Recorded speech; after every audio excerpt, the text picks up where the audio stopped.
It's time to do something different. Like, we're not going to have this conversation again. I have come on the air with breaking news about requests for gag orders because of threats for judges and their kids more times than I could count today before I got ready.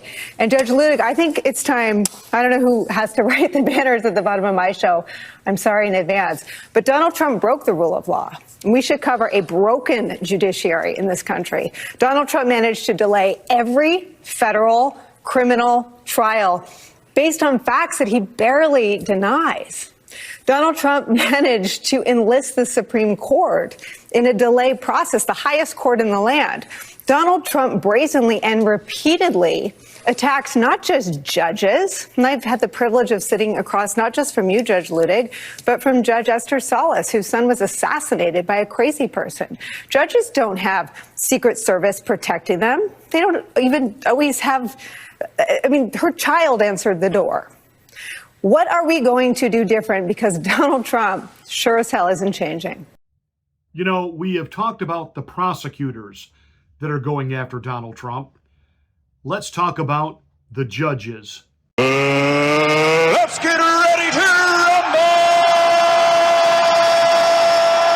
You can't handle the truth.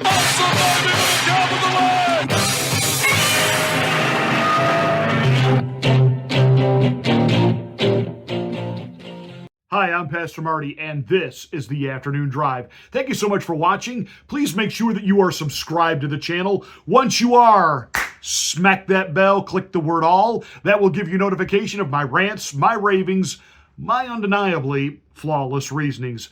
Please like and share this video. That's how we get the word out that we're here. So post the link to this video on your social media platforms. Thank you so much for being a part of the Afternoon Drive. This is Judge Juan Merchan, who is hearing the charges being brought by District Attorney Alvin Bragg against Donald Trump for paying hush money to Stormy Daniels. Mr. Merchan has issued another gag order to be placed on President Donald J. Trump over comments that Donald Trump has made regarding the judge's daughter. Now, at the outset of today's monologue, you heard an over-the-top MSNBC, or I should say PMSNBC, prognosticators just feigning this dramatic empathy for judges. How dare they be questioned? How dare they in any way be second-guessed? Don't you understand that when you do that, you're putting their families in jeopardy? So let me get this straight. Donald Trump can be threatened. That's not a problem. Barron Trump, his teenage son, we're now being told through postings all over social media, he is fair game. We can go after him, despite the fact that even the most ardent conservatives left Barack Obama's daughters alone. It's okay to go after a conservative's kids, but how dare you? These judges who walk on water and defecate marble, how dare you call into question? So these judges can basically say anything, even outside the parameter of the law. And how dare you make any type of connection that perhaps they're compromised based on their own children. And that's what Donald Trump was doing when he pointed out that Lauren Merchan, the adult daughter of Judge Juan Merchan, is a Democratic political consultant. She's not a 5-year-old kid. She's not a 15-year-old teenager. She is an adult who is paid by the Democratic Party. She is paid to influence Democratic policy and to then market and share that policy with the American people. In other words, a persuader, or I would say a propagandist. The judge stated in his ruling, this pattern of attacking family members of presiding jurists and attorneys assigned to his cases serves no legitimate purpose. Au contraire, my friend, it absolutely does. First of all, it establishes the Democratic connection to these cases being brought against Donald Trump. You know, the witch hunt, the election interference that you are engaging in right now. You want all of these trials to be hitting Donald Trump over the summer because this was the great strategy, the great plan to weaponize the justice system against someone that you are in political disagreement with. That is something that Trump has been saying from day one. And when he points out how these judges have given financial contribution to some of the district attorneys that are presiding over them. You know, when Judge McAfee in Atlanta has given money to the Fani Willis campaign. No collusion going on there. When he points out that Judge Merchan's daughter is a paid political consultant for the Democratic Party, and when the Democratic Party is in it up to its eyeballs with all of this orchestration, collusion, if you will, of bringing these charges against Donald Trump, you have a member of the Fani Willis litigation team, i.e. Nathan's hot dog, the former hot lover, going to the White House, meeting with the Biden administration, while he's putting a case together against Donald J. Trump, when it has been proven that someone who worked in the Biden White House now works for Alvin Bragg and is inside the attorney's offices and guiding and giving direction of how this is to go down, pointing out that the judge hearing that case has a daughter that's in the loop on all of this and is paid by the Democratic Party to thus come up with plans and plots like this. It's very relevant. So I'm sorry, Judge Merchant. What you're doing is a suppression of Donald Trump's First Amendment rights. He's not advocating violence to be done against this woman. He's not in any way putting her in harm's way simply by stating the obvious, that the judge has a conflict of interest here because his daughter is part of the propaganda machine that has been working to put all this together because Obama Biden can't beat Donald Trump in a straight up election at the polls. And so they've got to try to politically take him out like we're a third world banana republic. This is Judge Arthur Engoron. I affectionately refer to him as the diddler.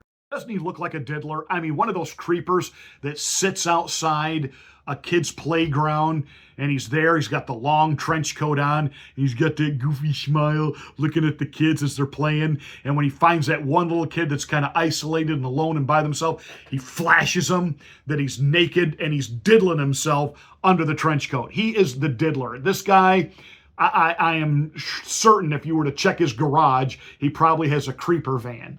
Come with me, little boy. Just an absolute dillweed on one level. You can tell he's a throwback to the hippie anti-establishment generation back in the day, but now he is very much pro-establishment because that's where he's making all of his money to protect the establishment party line.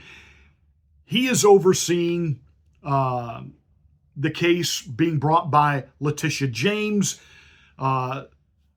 State Attorney General of New York, who campaigned on, I'm going to get Trump. When she was asked about that recently, of course, she lied and denied. I never campaigned that my only objective was to get Trump. The President of the United States has complained that I'm engaging in some sort of political witch hunt, that I've got some personal vendetta against him, that I campaigned against him. That is not true. This illegitimate president who sits in the White House. That president, because he's not my president, he's an illegitimate president. His days are numbered. His days are numbered. We've got to get ready to mobilize. Amazing. And we've got to get ready to agitate and irritate until victory is won, but more importantly, until Trump is defeated. We will all rise up and resist this man, and ultimately will bring him down. This illegitimate president, I'm going to give you the same level of respect that you gave to President Obama, and that is absolutely no respect at all. Donald Trump has got to go. Hey, hey. Ho, ho. Donald Trump has got to go. Hey, hey. Ho, ho. And the day of Donald Trump are numbered. Lock him up.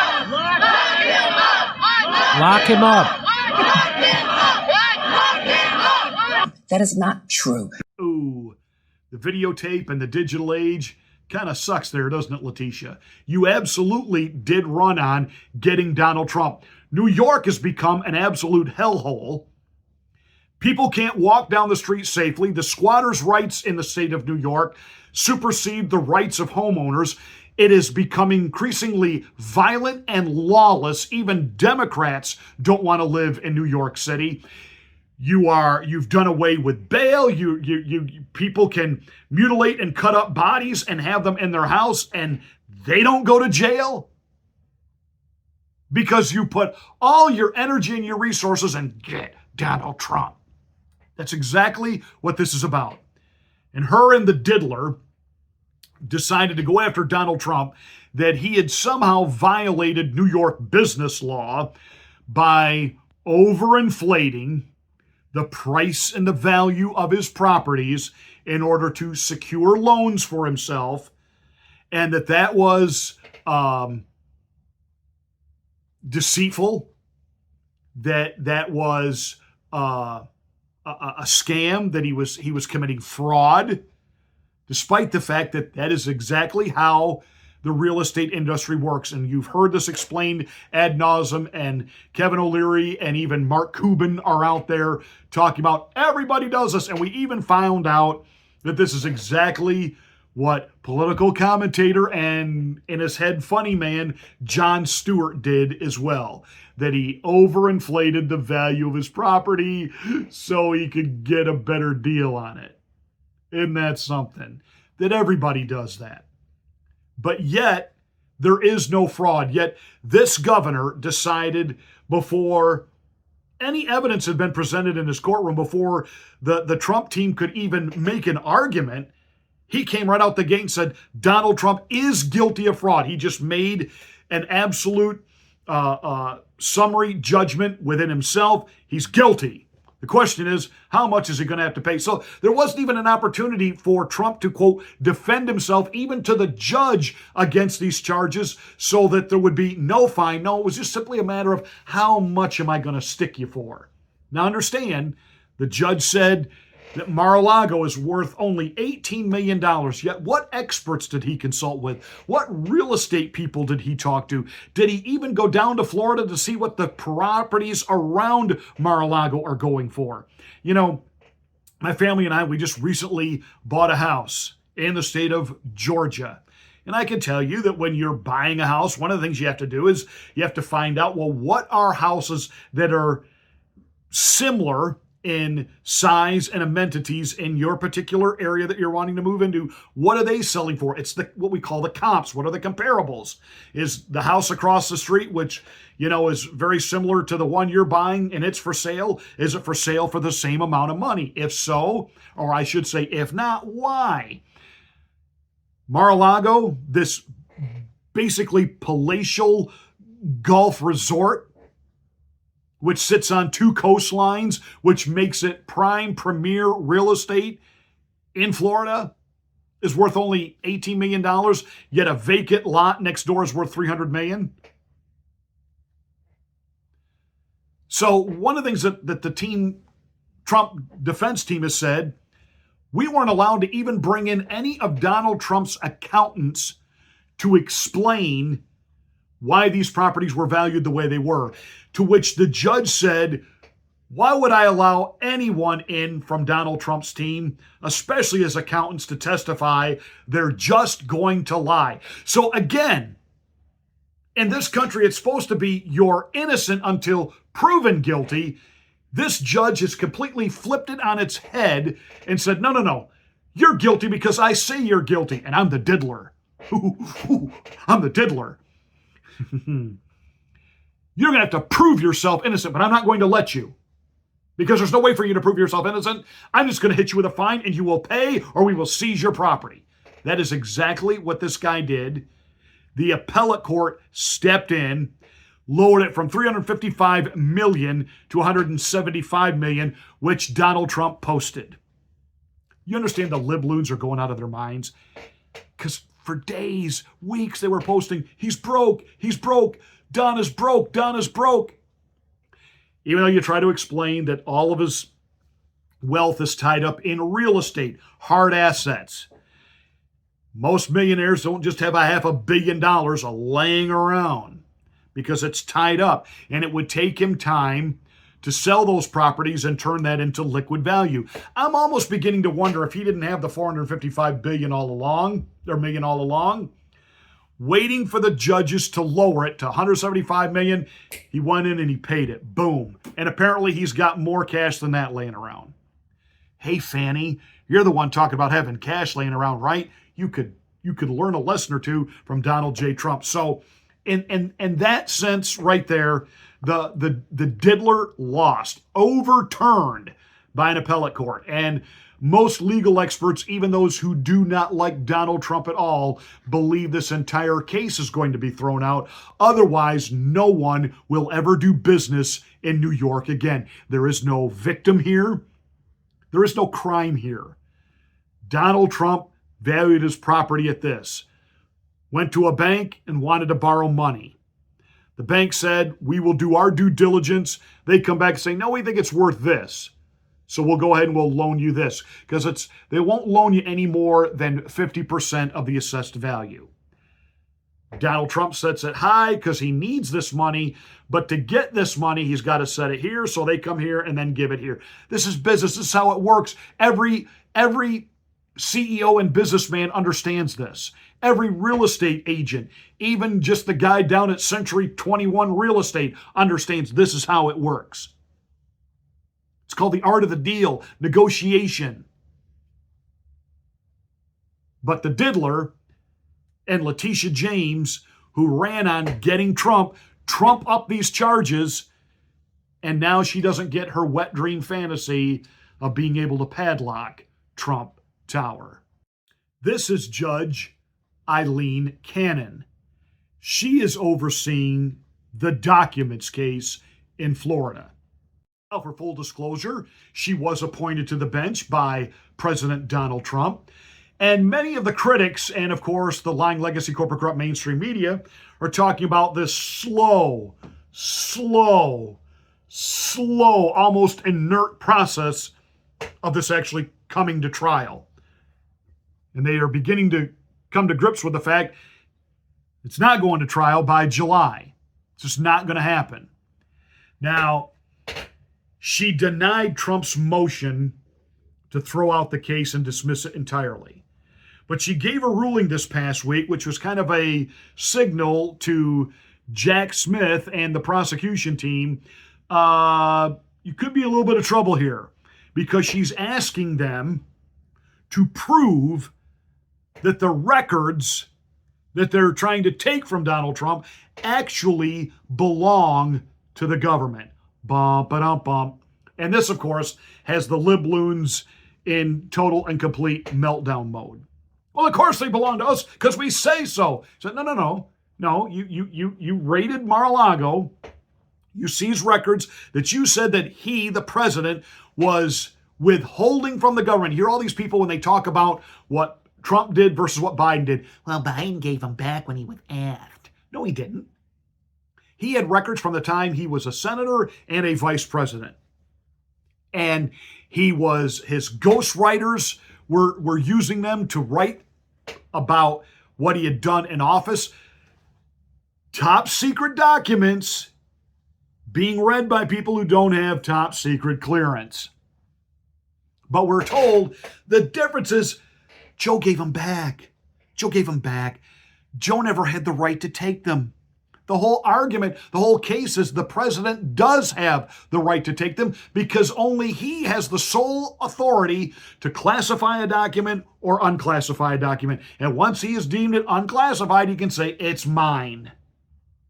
And the judge has now said to the government, prove that these files actually belong. You're saying that he can't prove he declassified them. All he has to do is look over them and just go, I declassify the, and that's it. She's kind of spun it on their head and said, no. You prove to me that the government actually owns these records, which is a brilliant ruling. And she went on to make the argument, if you're going to say that these records still belong to the government and they're top secret, then how can we go to trial with a jury? Because you're going to have to give me instruction now on how we're going to do jury selection in a classified documents trial. Because if you're going to start talking about these documents in open court, they're no longer classified, are they? And if they're no longer classified because you've got a jury of all people who they don't have any clearance to see top secret classified information, then once you are presenting them publicly in the courtroom, they're not classified, therefore, there's no crime.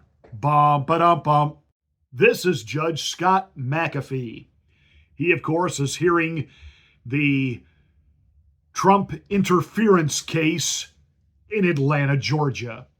As you know, Fannie Fawny thinks she's a hottie, Willis. Yeah, I know, I kind of use that for Kamala, but it fits with Fannie too. I could call her Fat Fanny, but some of you would get mad if I called her that. Fannie Willis, of course, is, bringing these charges that Donald Trump tried to overthrow the election with the Georgia electorate and electors. Now, the issue we have here is that McAfee at one time clerked for her. And there are financial records that he donated to her campaign. Yet, we had this hearing a few weeks ago where she and Nathan's hot dog had to appear before the judge that she had overpaid Nathan's hot dog by hundreds of thousands of dollars and that she personally financially benefited from it with luxurious travel, exotic trips, cruises, etc., etc., etc. Their whole defense was, no. Our romance didn't start until after she hired me, which we have the phone records to prove that's a lie. We can prove based on the pinged cell phones that he was spending all kinds of time at her condo, which she denies he was ever at, from the evening hours until the wee hours of the morning. It was Fannie's booty call. Everybody with half a functioning brain knows that. They lied and perjured themselves repeatedly in McAfee's courtroom. Bradley repeatedly lied and perjured himself, and they finally come up with, well, she paid me back in cash, but none of us kept any records, because it's what black people do. We just have hordes of cash everywhere. That's Judge Scott McAfee. So he comes back with basically a split the baby ruling that, there's definitely some things here that don't look right. And for this case to have any credibility moving forward, either Fannie or Nathan's hot dog had to go. And of course, Nathan's hot dog became the sacrificial lamb, and the Trump team is still appealing. They want Fannie completely disqualified. Now, the judge did issue a reprimand to Fannie about her behavior in the courtroom, but in particular about going into a black church and talking about that all this persecution that she's suffering is because of her skin color. And the judge seriously reprimanded her for that because basically by going to the black community and saying that, she's tainting at what is going to be in Atlanta, the jury pool. But Fannie just did this. Recently, they tell me they don't like me to talk about race. Well, I'm going to talk about it anyway. Basically, she's saying, hey, Judge McAfee, hey, white boy, if you want to get reelected in Atlanta, you better not come after me, the black woman. That was a dog whistle to McAfee. That was I mean, she's a ballsy thing. You gotta, I mean, she got a set of cojones on her bigger than most men. And so I'm beginning to wonder if the bubble in the rear is the rear or it's supposed to be relocated to the front. But, I digress. She dreamed up a way to go after Donald Trump in collusion with the Biden White House. And we have the travel records of Nathan's hot dog going to the White House to prove it. Think how this all got started. Okay, Donald Trump made a phone call and he's told Georgia State Attorney General, find me the votes. And may I remind you, George W. Bush did the same thing with his brother Jeb Bush when he was governor of Florida. And it looked like Al Gore was going to win the state. Bum, ba-dum, bum. And that's kind of a... You think Donald Trump is the first politician to ever say, find me the votes? Find me the votes doesn't mean create them, as Joe Biden did with cases of ballots being pulled out of tables after hours that only had one issue checked. Biden for president. None of the other issues voted on, just that one. No funny business there. It was the most flawless, perfect election in the history of elections. And a country which has toppled leaders around the world and installed its own regimes would never do that within the borders of its own country, CIA.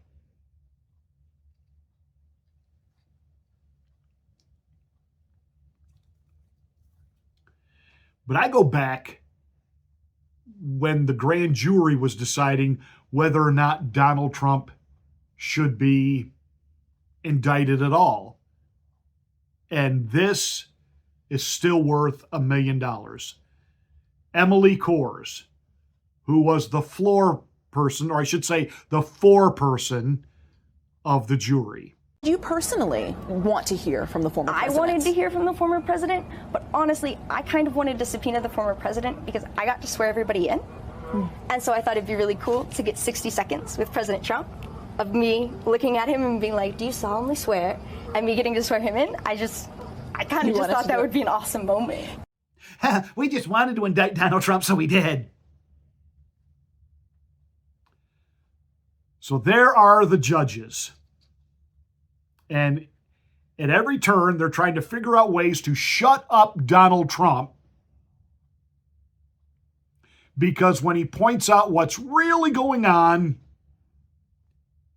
and the truth comes to light, the American people see all of this for what it is.